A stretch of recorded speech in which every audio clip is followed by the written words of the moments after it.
ಮಂಗಳೂರಿನ ಬಂಟ್ವಾಳದ ಕಾರ್ಯಕ್ರಮಕ್ಕೆ ತೆರಳುತ್ತಿದ್ದ ಸಿಎಂ ಬಸವರಾಜ ಬೊಮ್ಮಾಯಿ ಅವರಿಗೆ ನಗರದ ಹೊರವಲಯದ ಒಳಚೆಲ್ ಬಳಿ ಎಸ್ಡಿಪಿಐ ಕಾರ್ಯಕರ್ತರು ಕಪ್ಪು ಬಟ್ಟೆ ಪ್ರದರ್ಶನವನ್ನ ಮಾಡಿ ಪ್ರತಿಭಟನೆ ನಡೆಸಿದ್ರು.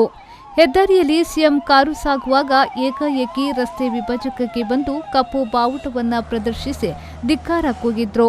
ಪ್ರತಿಭಟನಾಕಾರರನ್ನ ಮುಖ್ಯಮಂತ್ರಿ, ಭದ್ರತಾ ಸಿಬ್ಬಂದಿ, ಪೊಲೀಸರು ಚದುರಿಸಿದ್ರು. ಸಚಿವ ಈಶ್ವರಪ್ಪರನ್ನ ಬಂಧಿಸಲು ಪ್ರತಿಭಟನಾಕಾರರು ಒತ್ತಾಯಿಸಿದ್ರು. ನಿನ್ನೆ ಮಂಗಳೂರಿನಲ್ಲಿ ಸಿಎಂ ಸಭೆ ನಡೆಸುತ್ತಿದ್ದ ಹೋಟೆಲ್ಗೆ ಕಾಂಗ್ರೆಸ್ ಕಾರ್ಯಕರ್ತರು ಮುತ್ತಿಗೆ ಹಾಕಲೆತ್ನಿಸಿ ಕಪ್ಪು ಬಟ್ಟೆ ಪ್ರದರ್ಶನವನ್ನ ಮಾಡಿದ್ರು.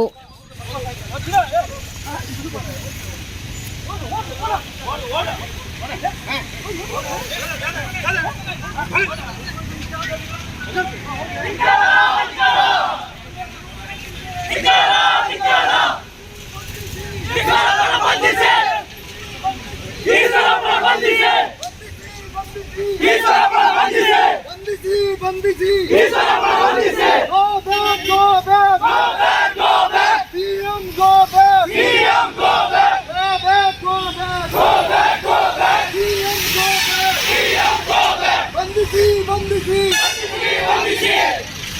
ಈಶ್ವರಪ್ಪನನ್ನು ಬಂಧಿಸಿ